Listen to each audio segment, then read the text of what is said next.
الشيطان الرجيم بسم الله الرحمن الرحيم ومن أحسن قولا ممن دعا إلى الله وعمل صالحا وقال إنني من المسلمين ولا تستوي الحسنة ولا السيئة ادفع بالتي هي أحسن فإذا الذي بينك وبينه عداوة كأنه ولي حميم وما يلقاها إلا الذين صبروا وما يلقاها إلا ذو حظ عظيم صدق الله العظيم.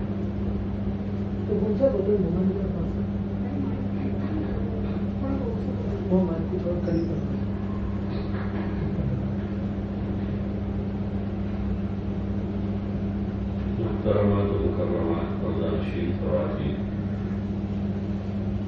اللہ للہ وعمل کا بے اتفاق اور اسی اللہ کا بڑا کرم و احسان ہے.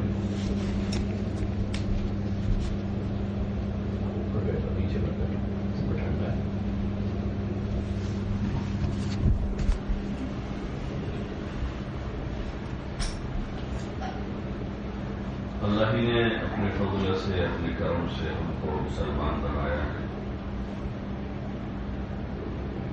دنیا کی نعمتوں میں سب سے بڑی نعمت ہمارے پاس یہی ہے. باقی جو اسباب ہیں دنیا کے، کھانا پینا پہننا اوڑھنا مکان دکان سواری، یہ ضروریات زندگی ہے. کسی کی ضرورتیں کم درجے سے پوری ہو رہی ہیں، کسی کی زیادہ معیار کے ساتھ پوری ہو رہی ہے. سب کے دن گزر رہے ہیں، گھنٹے ان کے کٹ رہے ہیں، ان کے عمر کے دن آگے بڑھتے جا رہے ہیں، اور زندگی ان کی بھی پوری ہو رہی ہے، ان کی بھی پوری ہو رہی ہے. جن کو خوب کھانا پینا مل رہا ہے اور جن کو کم مل رہا ہے ان کا بھی گزارا ہو رہا ہے. یہ نہیں ہے کہ جن کو زیادہ مل رہا ہے وہ سکھی ہیں اور جن کو کم مل رہا ہے وہ دکھی ہیں. دنیا میں بہت سے وہ ہیں جن کو زیادہ مل رہا ہے لیکن دکھی ہیں، بہت سے وہ ہیں جن کو کم مل رہا ہے وہ سکھی ہیں. تو یہ دنیا میں گزارے کی چیزیں ہیں. کھانا پینا پہننا اوڑھنا ضرورت زندگی ہے. اس کا زیادہ مل جانا کسی کی کامیابی نہیں ہے، اور ان چیزوں کا کم ملنا یہ ناکامی نہیں ہے. کامیابی اور ناکامی کا دار و مدار ایمان اور اسلام پر. ان الدین عند اللہ الاسلام، کہ اللہ کے وہاں قابل قبول دین وہ دین اسلام. اور کامیاب مسلمان ہوں گے جن کے پاس اسلام ہوگا، جن کے پاس ایمان ہوگا. ایمان یہ دل کے اندر کی یقین، اندر کی طاقت کا نام ہے. ما وقر فی القلب، جو دل کے اندر ٹھہرتا ہے، دل کے اندر جمتا ہے. اور اسلام ہماری ظاہری زندگی ہے.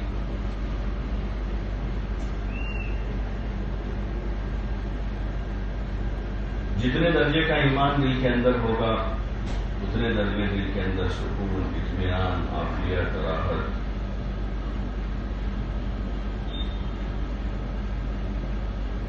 اور جتنے درجے کا اسلام سے ظاہر زندگی میں ہوگا اسی قدر سلامتی اور عزت ہوگی.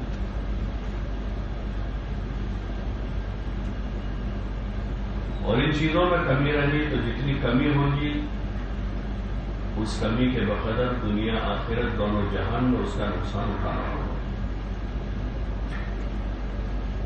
اس لیے اللہ جل جلالہ نے حضرات انبیاء علیہ السلام کو انسانوں کے پاس بھیج کر ان کو یہی بنیادی سبق سکھایا گیا نبیوں کے ذریعے سے کہ لوگوں کو جا کر سمجھاوے، لوگوں کو بتاوے کہ کامیابی ناکامی کا دار و مدار ایمان ہے. کامیابی ناکامی کا دار و مدار مال نہیں ہے، سونا چاندی نہیں ہے، زمین جاگیر نہیں ہے، ملک و مال نہیں ہے،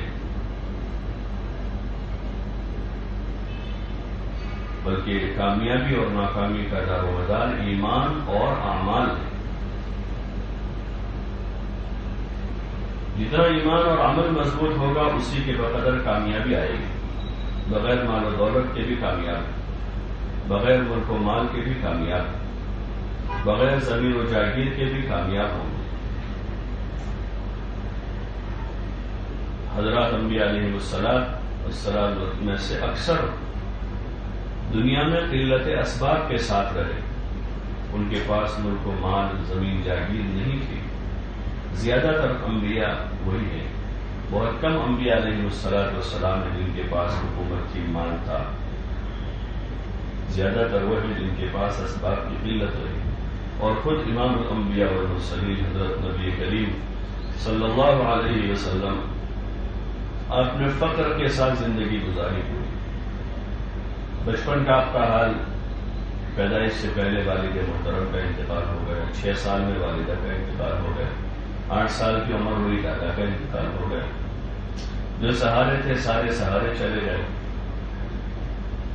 اب چچا کی کفالت میں آئے تو جس چچا کی کفالت میں تھے ابو طالب کی، وہ فقیر آدمی تھے، ان کے خود ان کے گھر کے گزارے کا مسئلہ تھا، اولاد زیادہ تھی، وہ غریب آدمی تھے، فقیر آدمی تھے۔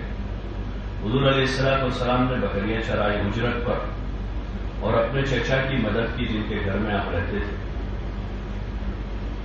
یہ آپ کا بچپن ہے، نہ جاہ و جلال ہے، نہ مال و منال ہے، نہ زمین جاگیر ہے۔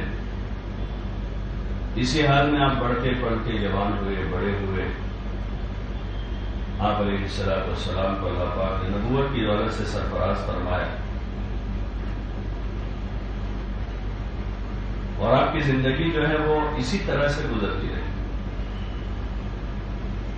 ہاں، لیکن آپ کے پاس ایمان کی طاقت تھی، جو سب سے بڑی طاقت ہے، سب سے بڑا پاور ہے۔ اور آپ کے پاس جو دوسری طاقت تھی وہ عمل کی طاقت تھی، ایمان اور عمل۔ من عمل صالحا من ذکر او انثى وهو مؤمن فلنحيينه حیاتا طیبہ، کہ جو بھی ایمان قبول کے، ایمان کے ساتھ اچھے عمل کرے، نیک عمل کرے، چاہے مرد ہو یا عورت ہو، شرط یہ ہے کہ ایمان ہو اور ایمان کے ساتھ اچھا عمل ہو۔ تو اللہ پاک کا ارشاد ہے فَلَنُحْيِيَنَّهُ حَيَاةٌ طَيِّبَةٌ، کہ ہم ایسے مرد و عورتوں کو حیات طیبہ نصیب کریں گے۔ حیات طیبہ یہ بہت بڑی چیز ہے، بہت بڑی چیز ہے۔ اس وقت جو دنیا کے حالات ہیں، اس میں سب کی نظر چیزوں پر ہے، اور سب چیزوں کو سنوارنے میں لگے ہوئے ہیں۔ جیسے چھوٹے بچے ہوتے ہیں تو ان کی نظر ہمیشہ کھیل کود پر ہوتی ہے، تعلیم پر، پڑھائی پر ان کی نظر کم ہوتی ہے، یہاں تک کہ کھانے پینے پر بھی ان کی نظر کم ہوتی ہے۔ چھوٹے بچوں کو کھلونے مل جائے تو کھانا بھی چھوڑ دیں، کھیلنے کا موقع مل گیا، اسکول کی چھٹی ہو رہی ہے تو خوش ہو جائیں گے، مدرسے کی چھٹی ہو رہی ہے، کھیلنے کا، گھومنے کا مل رہا ہے تو اس پر راضی ہو جائیں گے۔ حالانکہ وہ کھیلنا گھومنا جو ہے وہ ان کی تھوڑی سی ضرورت ہے، مقصد زندگی نہیں۔ بچپن کا تھوڑا تقاضا ہے، کھیل لے، تھوڑا سا گھوم لے، بچے ہیں، لیکن وہ اس ضرورت کو اپنے مقصد پر مقدم کر دیتے ہمیشہ۔ اگر ماں باپ ان کے اوپر مسلط نہ رہیں تو یہ بچے اپنے اس ضرورت کو ہی مقدم رکھیں گے ہمیشہ، اور اپنے مقصد کو فوت کر دیں گے، تعلیم تربیت ان کی نہیں ہوگی۔ ایسے ہم لوگوں پر اپنی ضروریات کا غلبہ ہے،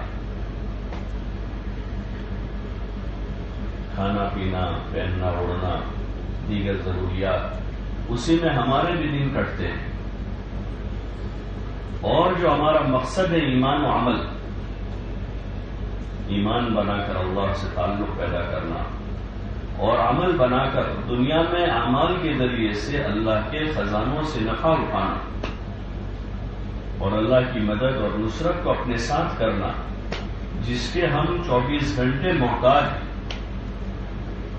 ہمارے کام بننے کا جو سب سے بڑا ذریعہ دنیا میں ہے وہ اللہ کی مدد، اللہ کی مدد اور کسی کی مدد. سب سے بڑا مدد کرنے والا اللہ، اور اللہ کی مدد کو ساتھ کرنے کے لیے اللہ پاک نے اپنے ایمان والے بندوں کو اعمال دیے کہ عمل کے راستے سے اللہ کی مدد ساتھ کریں. نماز ہے، ذکر ہے، تلاوت ہے، عبادت ہے، صدقہ ہے، خدمت ہے، یہ سارے اعمال ہیں. قسم قسم کے اعمال دیے اور ہر عمل کے اوپر اللہ پاک نے مدد اتارنے کا وعدہ کیا. وَاسْتَعِينُوا بِالصَّبْرِ وَالصَّلَاةِ، صبر بھی عمل ہے. صبر سے بھی مدد آتی ہے اور نماز سے بھی مدد آتی ہے. تقوی ذریعہ ہے، تقوی ایک عمل ہے. تقوی ایک عمل ہے. مَن يَتَّقِ اللَّهَ يَجْعَلْ لَهُ مَخْرَجًا، جو اللہ سے ڈرے گا اللہ اس کے لیے ہر تنگی میں راستہ نکالے گا. وَيَرْزُقْهُ مِنْ حَيْثُ لَا يَحْتَسِبُ، اور ایسی جگہ سے اللہ روزی دے گا کہ اس کو گمان بھی نہیں ہوگا. روزی حاصل کرنے کا ذریعہ تقوی ہے، استغفار ہے. حدیثوں میں آتا ہے کہ جو استغفار کی پابندی کرے گا اللہ پاک اس کے لیے ہر تنگی میں راستہ نکال دے گا اور اس کے ہر غم کو خدا دور کر دے گا. ہر قسم کے غم کو استغفار کے راستے سے، یہ عمل ہے. صدقہ ایک عمل ہے. صدقے کے بارے میں آتا ہے کہ بلاؤں اور مصیبتوں کو ٹال دیتا ہے. صدقے میں یہ طاقت ہے کہ صدقہ بلاؤں کو، مصیبتوں کو ٹال دیتا ہے. تو ہمارے پاس اعمال ہیں کام بنانے کے لیے، مصیبت ٹالنے کے لیے. ایک روایت میں حضور علیہ السلام نے فرمایا اپنے بیماروں کا صدقے سے علاج کرو. صدقہ دو. یہ عمل ہمیں اللہ پاک نے بتایا اپنے نبی علیہ السلام کے ذریعے سے. تو دنیا میں اپنے کام بنانے کے لیے اللہ تعالیٰ نے ہمیں اعمال دیے اور ان اعمال کے ساتھ چونکہ ہم دنیا میں رہتے ہیں تو دنیا کے اسباب کو ان اعمال کے ساتھ استعمال کرنے کو کہا. صدقے کے ساتھ علاج، صدقے کے ساتھ علاج کرو. رزق کی کوشش کے ساتھ استغفار اور اس میں برکت کی دعا، حلال کا اہتمام، تو پھر اللہ پاک اس میں برکت ڈال دے گا. یہ اعمال یہ حضور علیہ السلام کے ذریعے سے جو کامیابی کے اعمال ہیں اور جو دنیا اور آخرت دونوں جہان کو ایک ساتھ بنانے والے کام ہیں. نمازوں کی پابندی پر جہاں روزی کی مسئلے کو خدا حل کرے گا وہی قبر کے عذاب کو بھی دور کرے گا. وہی پل صراط کا راستہ بھی اللہ نماز سے آسان کرے گا. وہی حساب کی شدت کو نماز سے ختم کر دے گا، حساب آسان کرے گا. اور جنت میں داخلے کا ذریعہ بھی نماز. ملٹی پرپز بولتے ہیں، ملٹی پرپز نماز. روزی میں تنگی ہے، نماز پڑھو. قبر کے عذاب کا ڈر لگ رہا ہے، نماز کی پابندی کرے، اللہ قبر کو جنت کا باغ بنا دے گا. قیامت میں اللہ کے سامنے کھڑا ہونا ہے، بہرحال ہونا ہے کھڑا. کوئی مانے نہ مانے سب کو کھڑا ہونا ہے. مردوں کو بھی ہونا ہے، عورتوں کو بھی ہونا ہے، چھوٹوں کو بھی کھڑا ہونا ہے، بڑوں کو بھی کھڑا ہونا ہے. اور زندگی کا حساب دینا ہے. حساب کوئی فلسفہ نہیں ہے، حقیقت ہے کہ حساب دینا ہے. تو پھر اس حساب کی آسانی کے لیے نماز بتائیے کہ نماز کی پابندی کریں. عمل بتایا، حساب کی اس میں آسانی ہے. اور جنت میں داخلے کا مسئلہ سب کا ہی ہے. کامیاب تو وہی ہے جو جنت میں داخل کیا گیا، ورنہ اس سے پہلے تو کوئی نہیں کہہ سکتا میں کامیاب ہو گیا. کوئی بھی نہیں کہہ سکتا. من زحزح عن النار وادخل الجنة فقد فاز، جو جہنم سے بچا لیا گیا اور جو جنت میں داخل کر دیا گیا وہ کامیاب ہے۔ اس سے پہلے کوئی نہیں کہہ سکتا۔ تو یہ اعمال اللہ پاک نے عطا فرمائے ہیں اپنے بندوں کو، تو ان اعمال میں جان پیدا کریں، اس کو وزندار بنایا جائے ان عملوں کو۔ ایمان کے بقدر عمل میں جان پیدا ہو، جتنا ایمان مضبوط ہوگا، اللہ پر بھروسہ ہوگا اور اللہ پر یقین ہوگا، حضور پاک صلی اللہ علیہ وسلم کے مبارک طریقوں پر زندگی گزارنے پر کامیابی کا یقین ہوگا، اس کے بقدر اللہ اور رسول صلی اللہ علیہ وسلم کے بتائے ہوئے اعمال پر زندگی بننے کا یقین بن جائے گا اور ان عملوں میں جان پڑے گی۔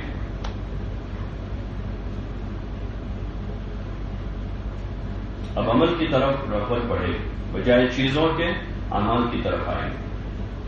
چیزوں کو استعمال کریں گے، اس کو چھوڑ نہیں سکتے ہم دنیا میں۔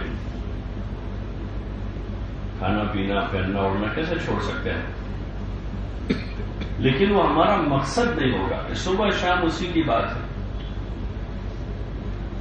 ضرورت بقدر ضرورت بوقت ضرورت، ٹھیک ہے، کوئی بھی ضرورت ہے تو بقدر ضرورت، جتنی ضرورت ہے۔ اور جیسے دوائی ہے تو دوائی بوقت ضرورت بقدر ہے، بھائی صبح دوپہر شام دو گولی ہے، صبح دوپہر شام دو گولی ہے۔ اب کوئی ہے کہ ہر گھنٹے دو گولی کھا رہا ہے، یہ تو ضرورت سے زائد ہو گئی، ضرورت سے زائد ہو گئی، اور ہر گھنٹے کھا رہے ہیں تو بوقت ضرورت نہیں ہو رہی تو اور زیادہ ہو رہی۔ تو یہ گولی اب بجائے علاج کے بیماری کا ذریعہ بن جائے گی۔ یہ گولی کیا بن جائے گی؟ بیماری کا ذریعہ بن جائے گی۔ ہاں، سائڈ ایفیکٹ ہوگی، ری ایکشن ہو جائیں گے بہت سارے، کہ زیادہ مقدار میں لے لی، ضرورت سے زائد لی ہے، بے وقت لے لی ہے۔ ایسے ہمارا کھانا پینا پہننا اوڑھنا ضروریات زندگی جو ہے، اگر بقدر ضرورت نہیں رہی اور ضرورت سے زیادہ ہو گئی اور بوقت ضرورت نہیں رہی، بے وقت اس کو لینا شروع کر دیا، تو یہی ہمارے اسباب ہمارے لیے مصیبت بن جائیں گی، جیسے اس وقت بنے ہوئے۔ اسی میں دن گزر رہے ہیں، صبح ہو رہی ہے، شام ہو رہی ہے، رات ہو رہی ہے، دن ہو رہے ہیں، مہینے گزر رہے ہیں، سال گزر رہے ہیں۔ 2021 گیا، 22 چل رہا ہے، 23 آئے گا، 24 آئے گا، اور ہر ایک کی موت اپنے اپنے وقت پر آ جائے گی، اور موت کے بعد جب آنکھیں بند ہوگی تو پتہ چلے گا کہ ہم تو ضرورتوں میں الجھ کر زندگی گزار کے آ گئے اور مقصد کی طرف کوئی توجہ نہ رہے، نہ ایمان بنا، نہ عمل بنا، نہ نماز پڑھی، نہ روزے رکھے، اور اگر اس کو پڑھا ہے روزے رکھے بھی ہیں تو وہ ایسے نہیں ہیں جو اللہ کی بارگاہ میں پیش کیے جائیں،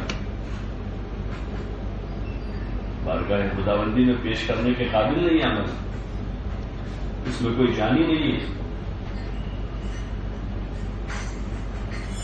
اس عمل میں صحت نہیں ہے۔ اس لیے اس تبلیغ کے مبارک کام کے ذریعے سے تمام دنیا کے مردوں عورتوں کو ایک بات یہ سمجھائی جا رہی ہے بزرگوں کی طرف سے کہ ہر ایک اپنے مقصد کی طرف آئے اور زندگی کو ضروریات میں ضائع کرنے کے بجائے ضرورت میں بقدر ضرورت لگے، اور باقی وقت اپنا ایمان بنانے میں، اللہ سے تعلق پیدا کرنے میں، اور جو مقصد زندگی ہے وہ اللہ کی عبادت ہے تو اللہ کی عبادت میں اپنے آپ کو مشغول کریں۔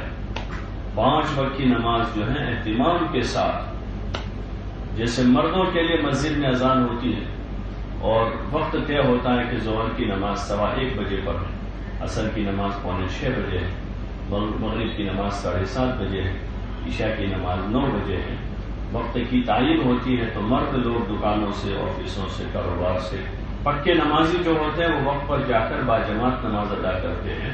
ایسے عورتوں میں پکی نماز پڑھنے والی وہ ہیں جو اپنے گھر میں اپنے نماز کی وقت کی تعین کریں کہ بھائی کم از کم اتنا تو کر سکتے ہیں کہ اذان ہوتے ہی نماز پڑھ لینی، 5 وقت کی نماز ہے، اذان ہوتے ہی نماز پڑھنی، تو جیسے اذان ہو گئی اب اس کو یہ کام نہیں ہوگا، اپنے گھر کے نظام کو درست کرنے کی ضرورت ہے۔ کاموں کے تابع ہماری عبادت نہ ہو، بلکہ ہمارے کام عبادت کے تابع ہوں، ہمارے اعمال کے تابع گھر کا کام ہو۔ دنیاوی مشاغل والی عورتیں جو ہیں، ڈیوٹی کرنے والی، جاب کرنے والی، سروس کرنے والی، ہاسپٹلس میں، اسکولس میں جانے والی جو ہیں، ان کا سارا کام جو ہے ان کی جاب کے تابع ہوتا ہے، ان کی جاب کے تابع ان کے سارے گھر کا کام ہوتا ہے۔ کھانا پکانا بھی ان کا کہ بھائی ڈیوٹی پر سے 12 بجے آتے ہیں، 12 بجے کے بعد کھانا پکا دیا۔ بچوں کو وقت دینے کا مسئلہ ہے کہ اس وقت امی جاب پر ہیں، آنے کے بعد وہ وقت دیتی۔ کسی کے شادی دیا ہے تو بھئی ہمارا تو جاب ہے، ہمارے پاس چھٹی نہیں ہے، تو شادی میں نہیں جاتی ہو، چھٹی نہیں ہمارے پاس۔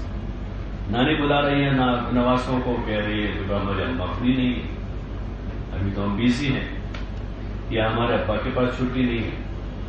تو جیسے دنیا کے کاموں کے تابع ہماری زندگی ہے، اس سے زیادہ ہماری زندگی اعمال کے تابع ہے۔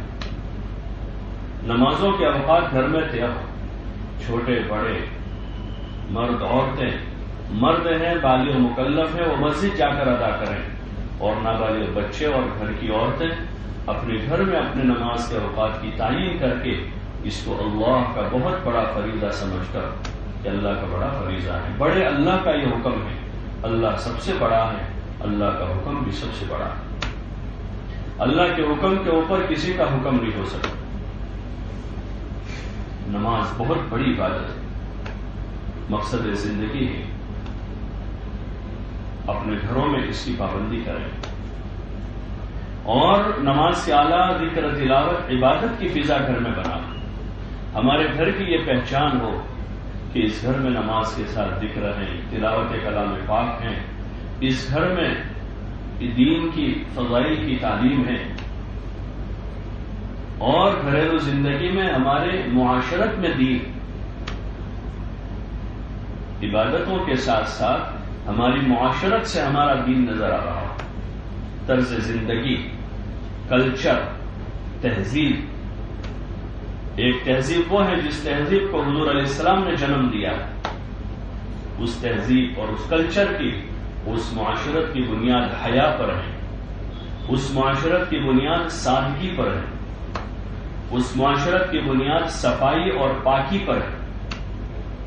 جو تہذیب اور جو کلچر، جو معاشرہ حضور علیہ السلام نے تیار کیا، اس کے لیے عالیشان بنگلوں کی ضرورت نہیں ہے، پاکی صفائی کے لیے بڑے بڑے بنگلے بنانے کی ضرورت نہیں۔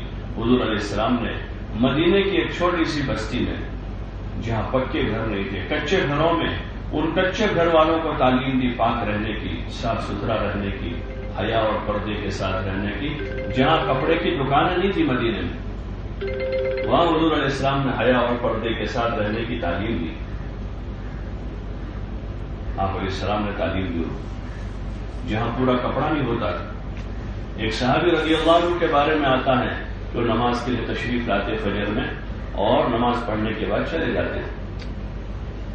صحابہ نے اس زمانے میں یہ تھا کہ نماز پڑھ کے فوراً صحابہ چلے نہیں جاتے تھے، حضور کی مجلس ہوتی تھی اس میں شریک ہوتے تھے، اور یہ صحابی نکل جاتے تھے۔ بعض لوگوں نے ان کو کہا کہ بھائی کیوں ایسا کرتے ہیں؟ تو بہت پوچھنے کے بعد انہوں نے بتایا کہ میرے اور میری بیوی کے درمیان میں صرف ایک ہی چادر ہے، ہم نے گھر میں گھڑا کھود رکھا ہے، جب میں وہ چادر پہن کر باہر آتا ہوں تو بیوی جو ہے وہاں سطر چھپانے کے خاطر اس گھڑے میں بیٹھ جاتی ہے۔ میں جب یہاں سے جاؤں گا یہ چادر اس کو دوں گا، میں اندر بیٹھوں گا تو میری بیوی فرض نماز ادا کرے گی۔ ایسی قلت ہے کپڑوں کی، اور اس ماحول میں جو ہے مدینہ منورہ میں 100% حیا زندہ ہو گئی، پردہ زندہ ہو گیا۔ پاکی کا ماحول ہے، پانی کی قلت ہے، پانی کی قلت ہے، لیکن ایسی پانی کی قلت میں بھی عام ماحول اس زمانے کا تھا کہ استنجا پانی سے نہیں ہوتا تھا، بہت کم جگہوں پر انتظام تھا کہ استنجا پانی سے کرتے تھے، باقی پتھر سے ڈھیلے سے کرتے تھے زیادہ تر۔ لیکن انہوں نے اتنی پانی کی قلت کے بعد بھی اپنی پاکی کو برقرار رکھا، چیزوں کی قلت تھی، لیکن باوجود اس کے حضور علیہ السلام کی معاشرت کی جو بنیادیں ہیں، پاکی، تو پانی کے بغیر وہ پتھر اور مٹی سے پاکی حاصل کی انہوں نے۔ حیا، تو کپڑا نہیں ان کے پاس، اپنے گھروں میں چھپ چھپ کر انہوں نے اپنے حیا اور عزت کی حفاظت کی۔ حضور علیہ السلام والی معاشرت کی بنیادیں اس کام سے چاہا جا رہا، اس لیے فضائل کی کتابوں میں حکایات صحابہ کو مستقل لکھا گیا، اور صحابہ کی عبادت، ان کی دعوت، ان کا ذکر، ان کا تعلق مع اللہ، ان کا تقوی، ان کا زہد، ان کی حیا، ان کے بچے، ان کی عورتیں، ازواج مطہرات، بنات طیبات، اور صحابیات، صحابہ، مہاجرین، انصار، ان کے واقعات بیان کر کے ہمارے لیے اس میں عبرت اور تعلیم ہے کہ ہم اس سے تعلیم لیں۔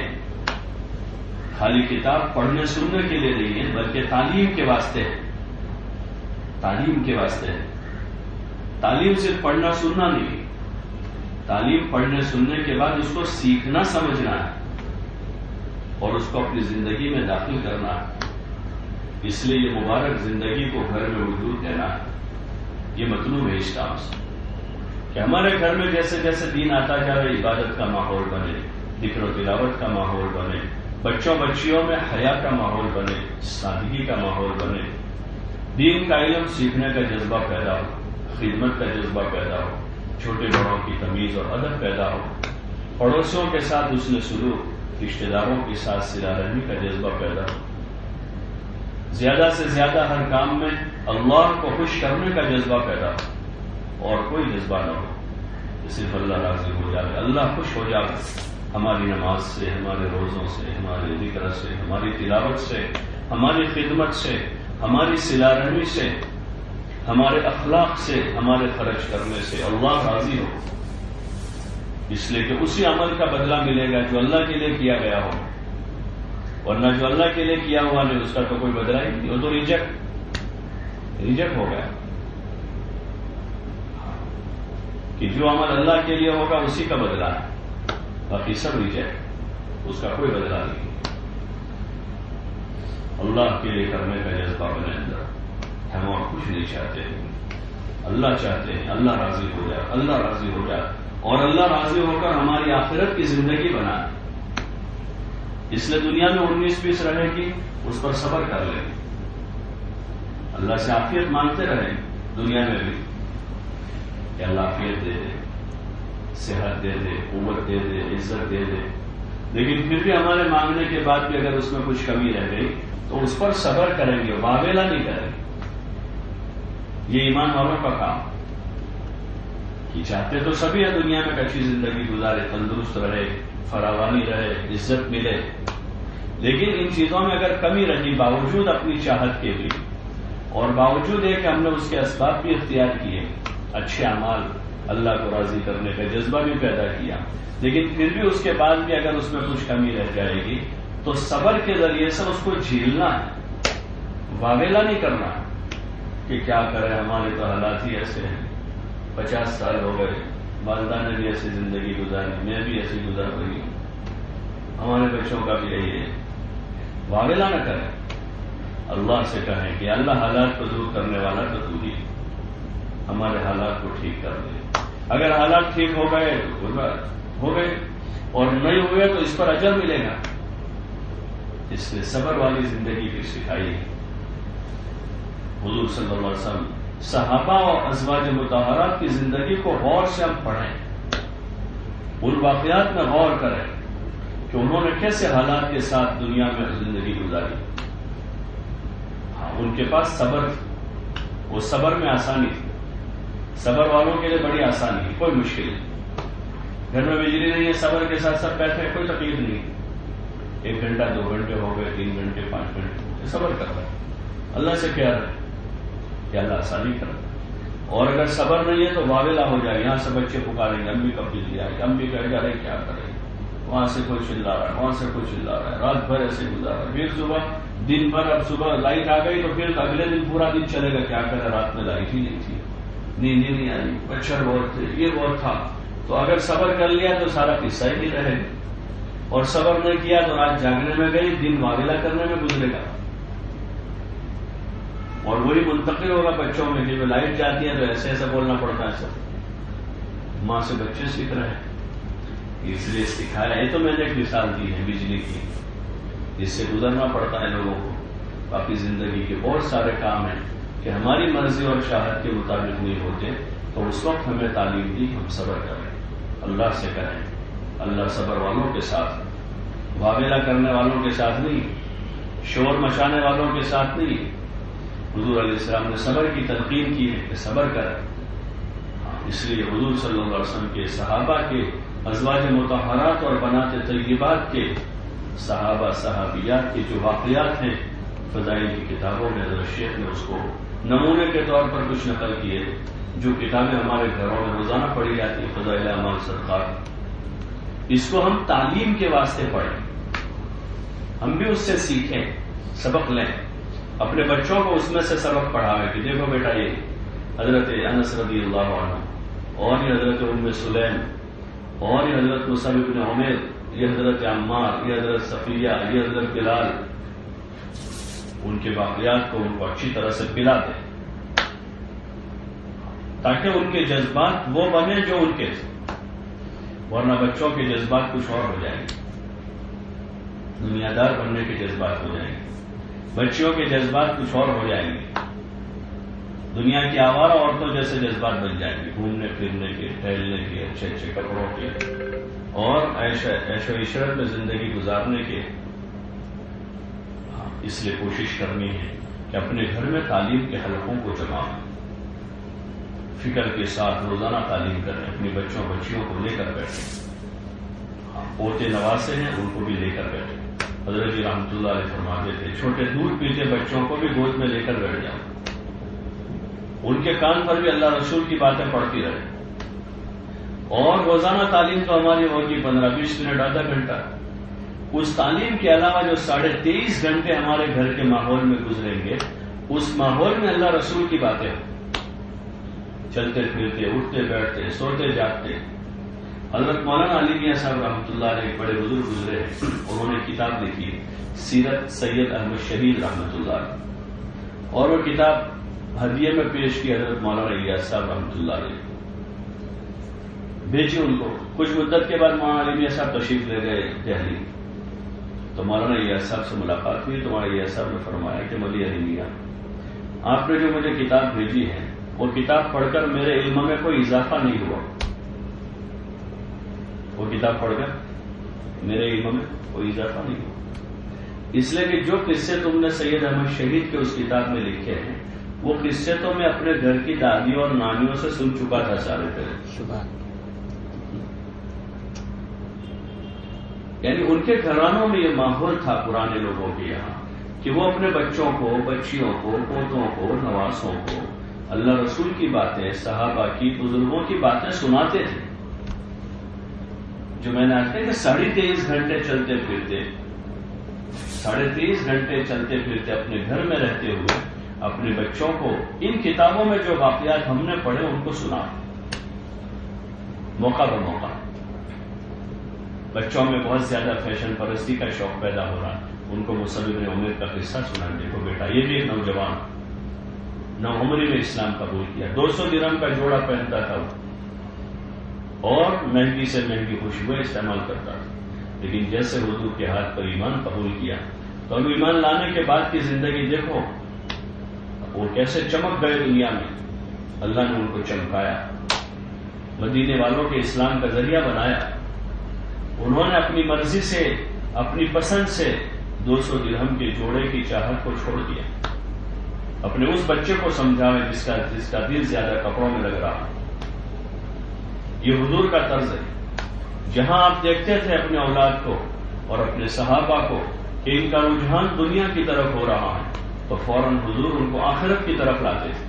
مشہور ہے وہ صحابی کا قصہ کہ جنگ کے موقع پر کچھ مال غنیمت ان کے پاس آیا اور پھر حضور کے پاس آ کر کہنے لگے یا رسول اللہ، میں خریدتا رہا، بیچتا رہا، خریدتا رہا، بیچتا رہا، یہاں تک کہ 200 روپیہ چاندی مجھے نفے میں بچ گئے، یعنی بڑی مقدار بنا کے پیش کیا حضور کے سامنے۔ حضور نے فوراً ان کا رخ آخرت کی طرف ہوا اور کہا کہ بھائی میں اس سے زیادہ قیمتی چیز تم کو نہ بتاؤں؟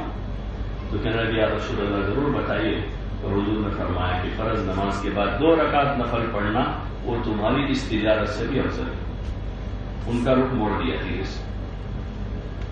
یہ مقصد ہے اس تعلیم سے. تو سمجھ بوجھ سے ہم اس کو لیں، ان واقعات سے ہم عبرت لیں. پھر فضائل نماز ہیں، فضائل ذکر ہیں، فضائل قرآن ہیں، فضائل تبلیغ ہیں، فضائل صدقات ہیں، مسلمانوں کی پستی کا واحد علاج ہے، فضائل حج ہیں، فضائل رمضان ہیں. یہ ہماری ضروریات ہیں بنیادی. تعلیم کو غور سے سنیں. انفرادی اوقات میں جو ہے بجائے اخبار پڑھنے کے اور آج کل social media, WhatsApp, Facebook اور ادھر ادھر کے جو ذرائع ہیں ان کو دیکھنے کے قرآن شریف کی اپنے روزانہ کی معمول کی تلاوت کے بعد ان فضائل کی کتابوں کا مطالعہ کریں. اس کو غور سے پڑھیں. ہاں، اپنے سرہانے کتاب رکھے کوئی ٹیبل وغیرہ پر رکھ دیں تاکہ فرصت کے اوقات میں تھوڑی دیر موقع مل گیا نماز کی ایک حدیث کو پڑھ لیا. ذکر کی فضائل ذکر میں سے کوئی حدیث پڑھی، فضائل صدقات میں سے کچھ پڑھ لیا. ابھی حج کے ایام تھے، فضائل حج میں سے کچھ پڑھا. تو ہماری رغبتیں بدل جائیں گی. اس وقت یہ ہے کہ ہمارے انفرادی اوقات جو ہیں ہمارے معمول اور محفوظ رہی. اس میں دنیا داری کی باتیں ہیں، پیسوں کی، جوتوں کی، زمینوں کی، فلیٹ کی. مرد تو مرد، عورتیں بھی یہ باتیں کر رہی ہیں جو ان کا موضوع ہی نہیں ہے. عورتوں کو اللہ پاک نے گھر کی منسٹری دی ہے ایک طرح سے کہ گھر کے اندر کے انتظام کو سنبھالیں. مردوں کے ذمہ کیا کہ وہ کاروبار کر کے اپنے بیوی بچوں کا نام نفقہ اکٹھا کریں. گھر کے نظام کو عورتیں درست کریں. لیکن اس وقت دنیا داری کا اور مادے کا ایسا غلبہ ہے کہ عورتوں کے پاس بھی زیور، سونا، چاندی، پیسہ، فلیٹ، زمین، دکان، یہاں تک کہ سیاست کی باتیں وہ چل رہا ہے دنیا میں اکول کا، وہ کہ مرد عورتیں برابر سرابر ہو جائے گا. مرد عورتیں کندھے سے کندھا ملا دیں، چاہے کچھ بھی ہو جائے. ایک کندھا 3 فٹ کا ہے، دوسرا 6 فٹ کا ہے، دونوں کو ملانے کے چکر میں چاہے 3 فٹ والا تھک جائے، 6 فٹ والا مار جائے. جہاں اوپر سے برابر ہی نہیں ہے. اللہ ہی نے دونوں کو الگ الگ بنایا، مرد اور عورت کو، ان دونوں کو الگ الگ بنایا اللہ پاک. اور دنیا میں جوڑے بنائے بہت سی چیز، زمین آسمان. اب زمین کو آسمان بنا جائے بنے گا کبھی؟ اور آسمان کو کوئی زمین بنا سکتا ہے؟ یہ تو ایک نادانی ہے. نہیں بھائی، برابر ہی ہم تو کریں گے. زمین آسمان کو ایک کر کے چھوڑیں گے تو کیا ہو جائے گا؟ کچھ اور ہو کے رہ جائے گا، دنیا تھک جائے گی. ایسے ابھی مرد عورت کو ایک بنانے کی فکر میں پڑے ہیں سب، جن کو اللہ نے ایک نہیں بنایا، الگ الگ بنایا، انسان بنایا. انسان ہونے کے ناطے دونوں ہیں. جیسے مخلوق ہونے کے ناطے زمین بھی مخلوق، آسمان بھی مخلوق ہیں، لیکن دونوں کی شکل و شباہت الگ الگ ہے، دونوں کی افادیت الگ الگ ہے. زمین سے غلہ اگتا ہے، آسمان سے بارش برستی ہے، دو الگ الگ کام. اب یہ کہا کہ نہیں ہم تو زمین سے بارش نکالیں گے، آسمان سے غلہ اتاریں گے، تو یہ جہالت اور نادانی ہے. ایسے مرد و عورتوں کی ذمہ داریاں الگ الگ ہیں، دونوں کی ذمہ داری الگ الگ ہے. عورتوں کو گھر کا کام سپرد کیا، گھر میں رہنے کو کہا کہ گھر میں رہے، گھر میں رہتے ہوئے اپنے ایمان، اعمال، اخلاق، اپنی آخرت کی فکر کے ساتھ اپنی اولاد کی بہترین تربیت کر کے ایک اچھی پاکیزہ نسل تیار کریں. یہ عورتوں کا کام.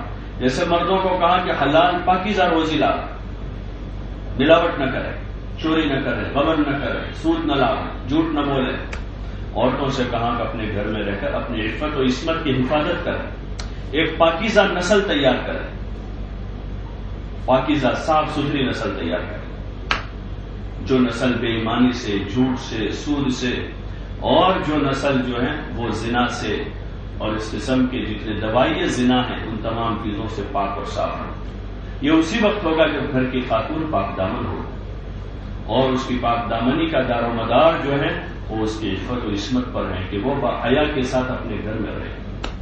وہ گھر سے باہر نکلے گی، حدیث میں آتا ہے جب کوئی اکیلی عورت گھر سے نکلتی ہے شیطان اس کے ساتھ ہو جاتا ہے، دوسرا شیطان اس کے ساتھ. گھر میں رہتے ہوئے فضائل کی کتابوں کو پڑھیں. اپنے معمولات صبح شام کی تسبیح، تلاوت، ذکر کے علاوہ گھریلو آپ کے کام کاج ہے اس کو اچھی طرح انجام دیں. ثواب کی نیت سے خدمت بھی کریں. اپنے شوہر کی، اپنے بچوں کی، گھر کے انسانوں کی جو خدمت ہے اس کو ثواب کی نیت سے کرے. جیسے ایک ہوٹل میں کام کرنے والی عورت، ایک ایئر ہوسٹس کے طور پر کسی فلائٹ میں کام کرنے والی لڑکی اپنے تنخواہ کی امید پر کتنی خوشی سے کام کرتی ہے. حشاش بشاش کام کرتی ہو، ہاں فریش ہو کر گھر سے نکل کہاں جا رہی؟ جاب پر جا رہی، فخر سے کہتی ہے جاب پر جا رہی. ایسے گھر میں کام کرنے والی ایک ایمان والی خاتون وہ حشاش بشاش ہو، اس کو اپنے کام کا بوجھ نہ ہو، بلکہ اس کام پر اللہ کی طرف سے ملنے والے اجر کی امید ہو کہ میرا اللہ راضی ہوگا. میں روٹی پکاؤں گی، سالن پکاؤں گی، گھر کا کام کروں گی، گھر کے 5 7 10 لوگوں کو راحت ملے گی، ان کو جتنی راحت ملے گی اس کا اجر مجھے ملے گا.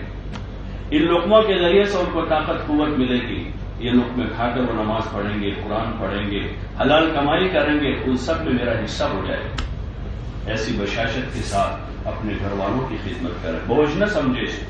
اللہ جتنا موقع دے. اس زمانے میں خدمت جو ہے ایک آر کا کام بن گیا، یعنی غریب لوگ خدمت کرے، جن کو 2 پیسے اللہ نے دیے وہ تو خدمت کرے. حالانکہ خدمت تو عبادت کا ایک حصہ ہے.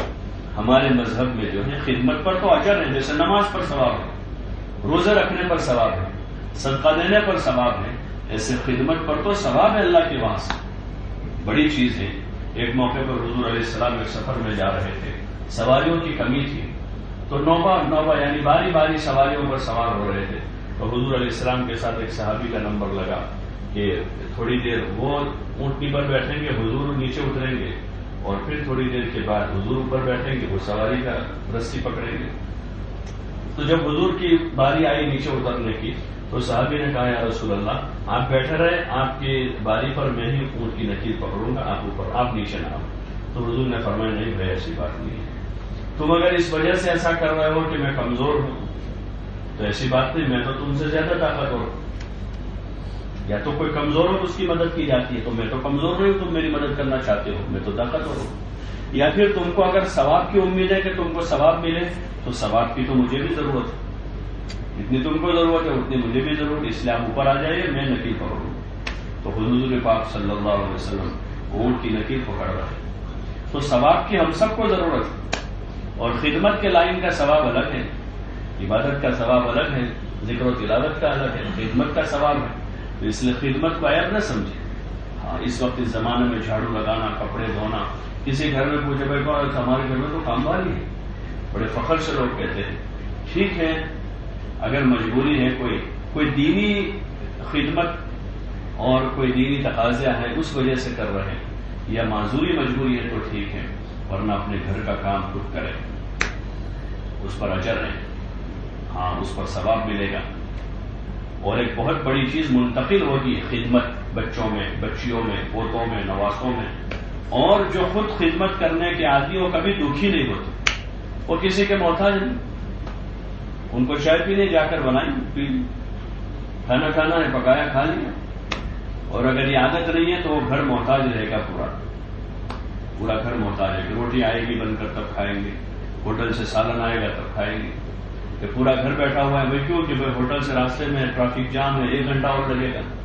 اور اگر گھر میں پک رہا ہے تو جیسے پرانا صبح 10 بجے کھانا تیار ہوتا تھا گھروں میں، اور شام کو مغرب بعد کھانا کھا کے لوگ فارغ ہو کے عشاء پڑھ کے سو جاتے.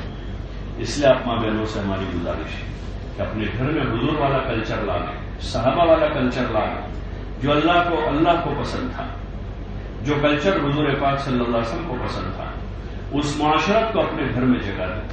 اور جتنی جدید اور نئی چیزیں چل رہی ہیں، کل جدید لذیذ عربی کا مشہور ہوگا، ہر نئی چیز اچھی لگتی ہے لیکن حقیقت میں اچھی نہیں ہوتی ہو. اس لیے حضور والی سادگی کو اپنے گھروں میں جگہ دیں، حیا والی زندگی لائیں، ایک دوسروں کی خدمت کریں، صلہ رحمی کریں. اس زندگی کا جو مزہ ہے وہ کھانے پینے میں اور اچھے زیوروں میں نہیں. خدمت کر کے جو مزہ ملتا ہے، کھانا کھلا کے جو مزہ آتا ہے وہ کھانا کھانے میں نہیں، لیکن وہ حقیقی مزہ بھی ہم نے چکھا نہیں. حضور نے کہا کہ افشوا السلام، سلام کو پھیلاؤ، اطعموا الطعام، کھانا کھلاؤ. ہاں یہ تو ہمارا دین ہے کہ ہم ایک دوسروں کی خدمت کریں، ایک دوسروں کی خیر خبر لیں، ایک دوسروں کے کام آویں. یہ بڑی چیز ہے. اللہ کی عبادت کے بعد پھر اللہ کی مخلوق کی خدمت ہے. مخلوق کے دل جیتنے کا بڑا ذریعہ ہے. اس لیے آپس میں ایک دوسروں کی خدمت کریں، خصوصاً اپنے شوہر کی خدمت کریں، اپنے والدین کی خدمت کریں. عورت کے اوپر سب سے بڑا حق شوہر کا ہے، پھر والدین کا ہے، اور مرد کے اوپر سب سے بڑا حق والدین کا ہے. پہلا حق ہے والدین کا، اپنے ماں باپ کی خدمت کریں. وہ ہمارے عرف میں اور شوہر کے حصے کی خدمت بھی عامتاً عورتیں کرتی ہیں، اس لیے کہ شوہر لوگ باہر کے کاموں میں جمیلوں میں ہوتے ہیں. تو اس ماحول کو برقرار کریں. ہاں، بڑے بوڑھوں کی دعا لیں، ان کی خدمت کے راستے سے دعائیں نکلتی ہیں. جب خدمت ہوتی ہے تو دعا دل سے نکلتی ہے، وہ کرائی نہیں جاتی ہے. آپ دعا کیجیے، وہ تو دل سے نکلتی ہے، اور اس کا بڑا ذریعہ ہے کہ ایک دوسروں کی خدمت کو رواج دیا جائے، ایک دوسروں کو خیر کی بات کہیں، خیر کی بات تلقین کریں. خدمت کے راستے سے کام کرنے کی جگہ بھی بنتی ہے. اس تبلیغ کے کام میں یہ بہت بڑا ذریعہ ہے کہ ہم ایک دوسروں کی خدمت کریں گے تو پھر ہم کام کر سکیں گے، کام بتا سکیں گے، کام سمجھا سکیں گے، ہم دین کی بات کہہ سکیں گے. بڑا ذریعہ ہے. خدمت سے جگہ بنتی ہے. اس لیے کوشش کریں کہ اپنے گھر کی تعلیم کے ساتھ اپنے گھر میں ایک ایسا سازگار ماحول تیار کریں اور اس میں ایک دوسروں کو دعوت دیں. گاہے گاہے 6 صفات کے مذاکرے کے راستے سے یہی چاہا جا رہا کہ ہمارے مرد، عورتیں، بچے، بچیاں سب دین کی بات کہنے والے، دین کی بات کرنے والے، محبت کے ساتھ، عظمت کے ساتھ اور خیر خواہی کے جذبے سے ایک دوسروں کو دین کی بات سمجھاوے. اپنے بچوں کو سمجھاوے، اپنے بڑے بڑوں کو سمجھاوے، والدین کو سمجھاوے، رشتے داروں کو سمجھاوے. محلے کی ہفتہ واری تعلیم کے راستے سے ایک ماحول بنائے اور 100% مسلمانوں کے گھروں میں نماز، ذکر، تلاوت، عبادت اور اعمال کے ساتھ یہ گھر کی تعلیم شروع ہو. اس کے لیے کوشش کریں. آپ ایک دوسروں کو ترغیب دیں. ایک دوسروں کا ملنا جلنا ہوتا ہے، شادی بیاہ میں ملتے ہیں، خوشی غمی میں ملتے ہیں، ایک محلے میں ایک بلڈنگ میں رہتے ہیں، آتے جاتے ملاقات ہوتی ہے، ایک دوسروں سے خیریت پوچھتے ہیں. تو ایسے موقع پر 2 باتیں دین کی ضرور کریں. نماز کی یاد دہانی کریں، تعلیم کی فکر دلاویں، بچوں کی تربیت کے بارے میں فکر مند کریں، اچھی تربیت کے اچھے نتائج کا مذاکرہ کریں کہ بچوں کی تربیت ہوگی، بچے فرمانبردار بنیں گے، قرآن حدیث کا علم لیں گے، اللہ رسول ان سے خوش ہو جائیں گے، یہ اولاد ہمارے لیے ذخیرہ آخرت بنے گی. اس کی ایک دوسروں سے بات کریں، دعوت دیں. اپنی عبادت کے ساتھ ساتھ دعوت کی بھی عادت بنا، دین کی بات کہنے سننے کی. اس میں کوئی لمبی چوڑی تقریر کرنا ضروری نہیں. آپ 2 جملے کہہ سکتے، 2 جملے بولیں، شرماوے نہیں، گھبراوے نہیں. اللہ کی بات کہنی، اور اللہ کی بات کہنے میں، اچھی بات اور بھلی بات کہنے میں بھلا شرم کیسے؟ یہ شیطان کا حربہ ہے. شرم آتی ہے، ڈر لگتا ہے، لوگ کیا کہیں گے. اچھی باتیں کرنے میں کوئی ڈر نہیں، کوئی شرم نہیں.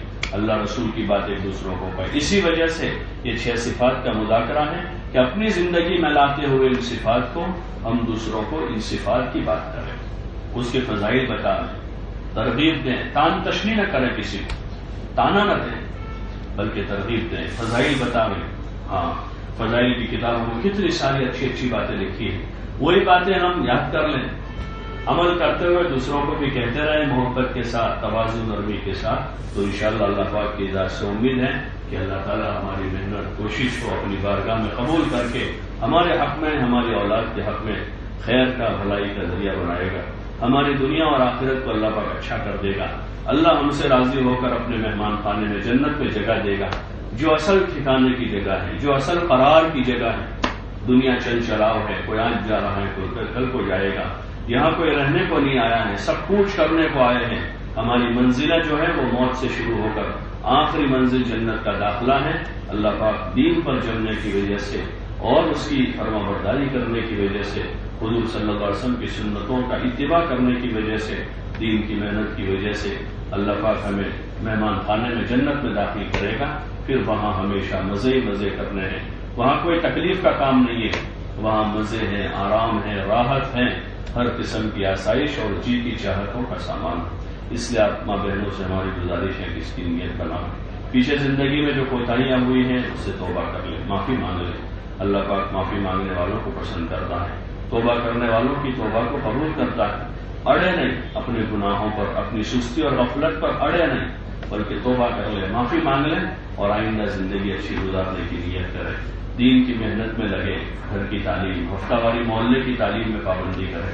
اللہ موقع دے گاہے گاہے 3 دن لگا پھر 2-3 بار 3 دن لگے، عشرہ لگا رہے اپنے محرم کے ساتھ، اپنے شوہر کے ساتھ، اور اللہ توفیق دے آگے تو 40 دن کے لیے جماعتیں بنتی ہیں مستورات کی، اپنے شوہر کے ساتھ جاویں۔ دنیا کے ملکوں میں جماعتیں جاتی ہیں، ابھی بمبئی سے جماعت آسٹریلیا جا رہی ہے، تو اس طرح سے جماعتیں بنتی رہتی ہیں۔ اپنی نظام بناویں، گھر کے مردوں کو بھی بار بار راہ خدا میں بھیجے تاکہ ان کا دینی ایمانی لیول جو ہے آگے بڑھے، وہ بھی دنیا میں اللہ کا کام کرنے والے بنے اور ہمارے لیے فخر کا ذریعہ بنے قیامت کے دن کہ کسی کا شوہر، کسی کا بھائی، کسی کا بیٹا، کسی کا باپ راہ خدا میں نکلا اور ان کے ذریعے سے دنیا میں یہ دین زندہ ہوا۔ یہ ہمارے حق میں خیر اور بھلائی کی چیز ہے، اس کی نیت بنا میں ارادہ کریں۔ اللہ پاک ہم سب کو عمل کی توفیق عطا فرمائے۔ اللهم لك الحمد كله ولك الشكر كله ولك الخلق كله وبيدك الخير كله وإليك يرجع الأمر كله. اللهم لا أحصي ثناء عليك أنت كما أثنيت على نفسك. اللهم صل على محمد وعلى آل محمد كما صليت على إبراهيم وعلى آل إبراهيم إنك حميد مجيد. اللهم بارك على محمد وعلى آل محمد كما باركت على إبراهيم وعلى آل إبراهيم إنك حميد مجيد.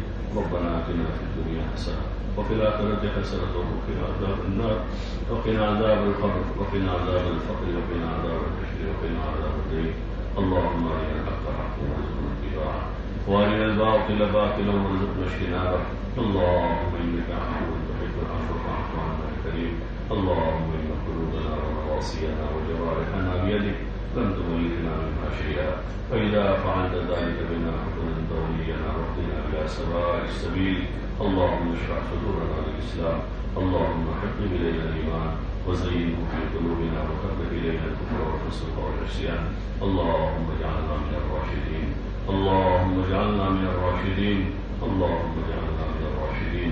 اللهم توفنا مسلمين والحقنا بالصالحين غير خزايا ولا ندامى ولا مفتونين. یا اللہ ہماری مغفرت فرما دے، یا اللہ ہماری مغفرت فرما دے۔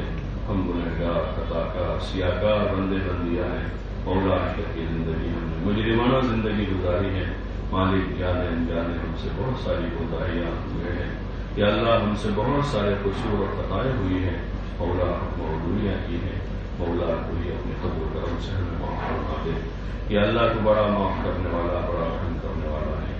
یا اللہ ہماری اور پوری امت کی پوری مغفرت فرما دے۔ ہمارے والدین کی مغفرت فرما، ہمارے اہل و عیال کی مغفرت فرما، ہمارے بھائی بہنوں کی، ہمارے عزیز اقارب کی، ہمارے دوستوں کی مغفرت فرما دے۔ یا اللہ بقیہ زندگی تیری مرضیات پر گزروا دے۔ مولا تو اپنی منشا ہمیں سمجھا دے، تو جو چاہتا ہے وہ ہم سے کروا دے۔ مولا یہ ہمارے جسم اور ہمارے یا اللہ پیشانیاں تیرے قبضے قدرت میں ہیں۔ مولا تو جدھر چاہے بھی اس کو پھیر سکتا ہے۔ مولا خیر کی طرف، ہدایت کی طرف، طاعات کی طرف پھیر دے۔ نفس و شیطان کے مکر و فریب سے ہماری حفاظت فرما لے۔ برے ماحول سے ہماری اولادوں کی حفاظت فرما۔ یا اللہ بری صحبتوں کے برے اثرات سے ہمارے گھر والوں کی، ہمارے بچوں بچیوں کی، امت کے جوان لڑکوں لڑکیوں کی اللہ حفاظت فرما لے۔ ہم سب میں صلاح اور فلاح پیدا فرما دے۔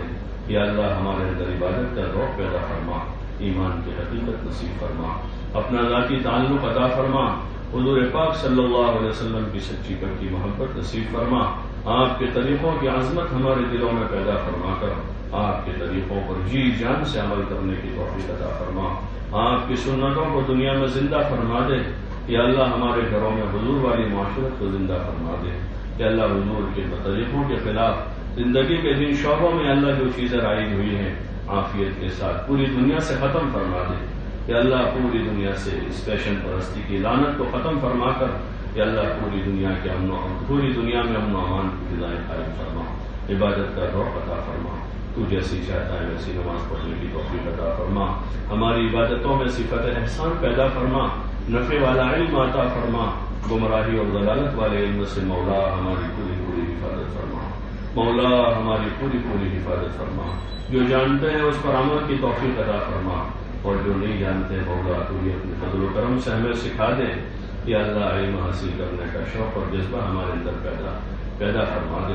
یا اللہ علوم نافعہ اعمال صالحہ سے مالا مال فرما، جتنے لڑکے لڑکیاں تعلیم حاصل کر رہے ہیں مولا سب کو علوم نافعہ سے مالا مال فرما دے۔ یا اللہ سب کو استقامت عطا فرما، اپنے علم پر عمل کی توفیق عطا فرما، اخلاق حمیدہ نصیب فرما، اخلاق رضیہ سے ہماری حفاظت فرما، یا اللہ جن بندوں بندیوں کے، جن بھائی بہنوں کے جو حقوق ہمارے ذمے ہیں، مولا موت سے پہلے پہلے ہمیں ادا کر دینے کی توفیق عطا فرما، کسی کے حق میں ہمیں محفوظ نہ فرما، ہمارے اعمال میں اخلاص پیدا فرما، ریا اور شہرت کے ناپاک جذبات سے، حب جاہ سے، حب مال سے، اللہ حب دنیا سے ہماری حفاظت فرما، نفس و شیطان کے مکر و فریب سے، برے ماحول اور بری صحبتوں کے برے اثرات سے، یا اللہ ہماری ہر وقت پوری پوری حفاظت فرما، اپنے حفظ و امان میں ہمیں جگہ نصیب فرما، یا اللہ اخلاص نصیب فرما، ریا اور شہرت کے ناپاک جذبوں سے حفاظت فرما، یا اللہ کفر و شرک سے حفاظت فرما، نفاق سے حفاظت فرما، حسد اور کینے سے حفاظت فرما، بغض اور عداوت سے حفاظت فرما، آپس کی لڑائیوں سے، دشمنیوں سے ہماری حفاظت فرما، آپس میں جوڑ اور محبت کے ساتھ زندگیاں گزارنے کی توفیق عطا فرما، جو بیمار ہیں انہیں شفائے کاملہ عاجلہ مستمرہ دائمہ نصیب فرما، مقروضین کے قرضوں کا انتظام فرما، بے گھروں کو گھر نصیب فرما، بے اولادوں کو نیک صالح اولاد نصیب فرما، پریشان حالوں کی پریشانیوں کو دور فرما، مولا جان و مال تیری دی ہوئی امانت ہے، اس کو تیرے نام پر لگانے کی توفیق عطا فرما، دور دراز کے لیے قبول فرما، مولا اندرون و بیرون کے لیے قبول فرما، یا اللہ اب تک جو سفر ہو گئے اپنے فضل و کرم سے قبول فرما، ہمارے بزرگوں کے اسفار کو قبول فرما، آئندہ جو اسفار ہے اللہ اس میں آسانی اور سہولت پیدا فرما، ہمارا بھی سفر اپنے فضل و کرم سے آسان فرما، اپنی بارگاہ میں قبول فرما، اپنی مدد اور نصرت ہمارے ساتھ شامل حال فرما، تمام قسم کی صعوبتوں اور پریشانیوں سے اللہ حفاظت فرما، یا اللہ حاسدین کے حسد سے، یا اللہ شریروں کی شرارت سے، فتین کے فتنے سے، یا اللہ ساحروں کے سحر سے ہمارے بزرگوں کی پوری امت کی پوری پوری حفاظت فرما، مولا اپنا فضل و کرم شامل حال فرما، مالک ہم تیری مدد کے محتاج ہیں، تو ہماری مدد فرما دے، مولا تو ہماری مدد فرما دے، قدم قدم پر ہماری مدد فرما، قدم قدم پر ہماری رہبری فرما، قدم قدم پر ہماری نصرت فرما، قدم قدم پر ہماری حفاظت فرما، اپنے حفظ و امان میں جگہ نصیب فرما، مولا تو ہمیں اپنے غیر کے حوالے نہ فرما، اپنے ماں سوا سے ہمیں مستغنی فرما، آخرت کی منزل آسان فرما، جب تک زندہ رکھے اسلام و ایمان پر زندگی عطا فرما، جب موت کا وقت آئے کمال ایمان کے ساتھ اس نے خاتمہ مقدر فرما، سوء خاتمے سے ہماری حفاظت فرما، مولا سوء خاتمے سے ہماری حفاظت فرما، یا اللہ تیرے راستے کی موت نصیب فرما، حضور کے مبارک دیار میں صحابہ کا پڑوس نصیب فرما، یا اللہ تیری انتہائی رضا اور قرب والی، یا اللہ ایسی موت جس میں مولا ہم تیری ملاقات کا شوق رکھتے ہوں اور مالک تو بھی ہم سے ملنا چاہتا ہو، ایسی مبارک موت ہمیں نصیب فرما، قبر کے عذاب سے، جہنم کے عذاب سے حفاظت فرما، آخرت کی منزل آسان فرما، شدت حساب سے حفاظت فرما، حساب یسیر کا معاملہ فرما، حضور علیہ السلام کی مبارکات و جامع کوثر نصیب فرما، مولا حضور علیہ السلام اہل بیت اور صحابہ کی مبارک جماعت کے ساتھ ہمارا حشر فرما، مولا اپنے فضل و کرم سے ہم سب کے لیے فردوس اعلیٰ میں ٹھکانہ مقرر فرما، صلی اللہ وسلم علی نبی کریم وعلی آلہ وصحبہ اجمعین برحمتک یا